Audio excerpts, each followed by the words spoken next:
Bonjour à toutes et à tous, c'est Anakin Productions. Et aujourd'hui, nous nous retrouvons pour un tout nouvel épisode de Custom Saturday.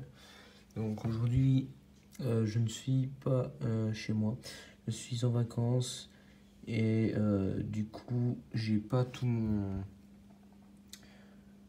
mon setup avec moi. Du coup, voilà pourquoi il n'y a pas d'intro pour cette vidéo et peut-être pour les prochaines aussi, puisque je serai pas là pendant encore pas mal de jours. Je ne serai pas en Suisse pendant pas mal de jours. Voilà.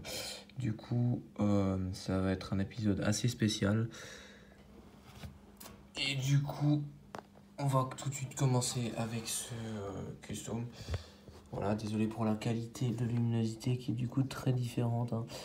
Voilà.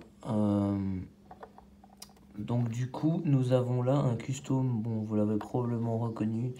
En tout cas pour les fans de Star Wars, c'est bien sûr le Comte Dooku. Voilà, un puriste custom du Comte Dooku. Voilà. Donc je n'ai pas du tout de figurine du Comte Dooku en vrai. C'est pour ça que j'ai fait un custom. Du coup, je l'ai fait il y a déjà très longtemps.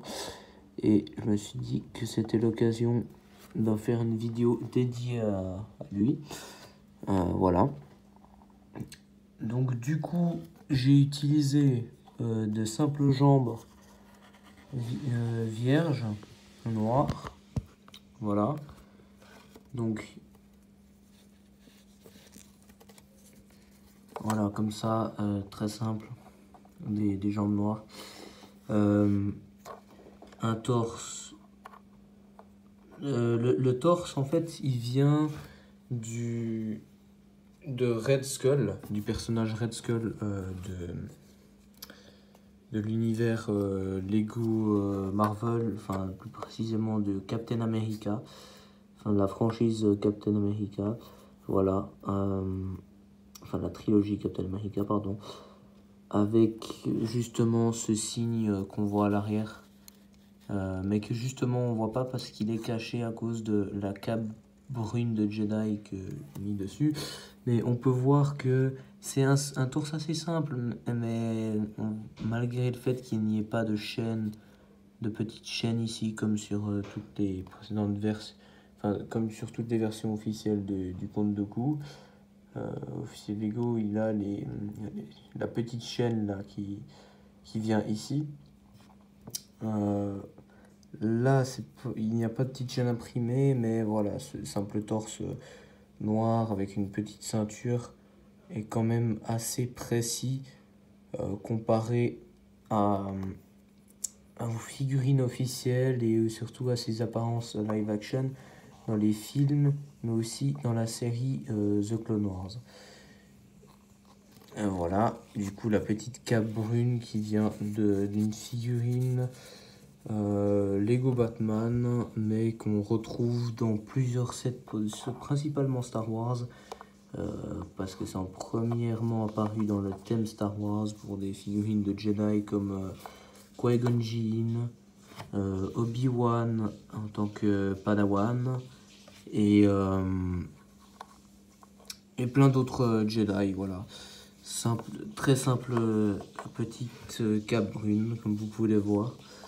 La tête provient d'une figurine du thème Lego d'ici. Il s'agit de la figurine de Jor-El. Cette tête vient de la figurine de Jor-El, qui est le père de Superman. Voilà, voilà une tête, figurine du thème DC Comics. Et la coupe de cheveux était justement est la même que celle du Joker du thème Lego DC, sauf qu'elle est en grise et elle vient, il me semble qu'elle est uniquement, en tout cas premièrement apparue pour le Comte Dooku. Voilà, on voit mieux si j'enlève un peu la lumière. Ouais, pour la version du Comte Dooku officiel Lego de The Clone Wars, la version de la série animée The Clone Wars, qui a cette coupe de cheveux. Et cette coupe de cheveux, je l'ai eue quand j'ai acheté une simple figurine faite avec des pièces mélangées. J'ai trouvé cette coupe de cheveux et je l'ai prise. Et du coup, c'est la seule pièce qui appartient vraiment compte, au compte de coup, à une figurine officielle Lego du compte de coup. Voilà, et bien sûr, j'ai un accessoire, comme vous l'avez vu en début de vidéo, je ne l'ai pas oublié. Nous avons ici un sabre laser, un lame rouge cite, voilà. Donc vous pouvez voir que c'est la poignée est pas une simple poignée, et vu que je n'ai pas la poignée officielle du sabre laser du compte de coup, eh ben mais que j'avais une poignée du sabre laser d'Asajj Ventress en trop, eh ben je l'ai utilisé pour ça, pour faire que ça ressemble un peu plus au sabre laser du compte de coup. Mais voilà, c'est sans plus, et c'est pas mal du tout. Voilà, donc j'espère que ce petit custom du compte de coup vous aura plu. Voilà, très simple, mais je trouve qu'il est assez bien représentatif. En tout cas, je l'ai fait avec les pièces qui allaient le mieux pour le reproduire, avec les pièces que j'avais. Voilà. Donc, pour la suite de la chaîne, du coup, il y aura d'autres vidéos d'ici les prochains jours, d'ici peut-être 2, 3, 4 jours, plutôt 3 ou 4, 5 jours, quelque chose comme ça, à peu près approximativement, à propos de choses qui sont encore une surprise. Et voilà, j'ai hâte de vous montrer tout ça. Donc du coup, j'espère que cette vidéo vous aura plu. Dites-moi dans les commentaires si vous avez des customs à me proposer pour de prochains épisodes. Je les ferai volontiers, voilà. N'hésitez pas à liker, commenter. Enfin bref, vous connaissez la chanson. Et à plus pour une prochaine vidéo. Bye bye.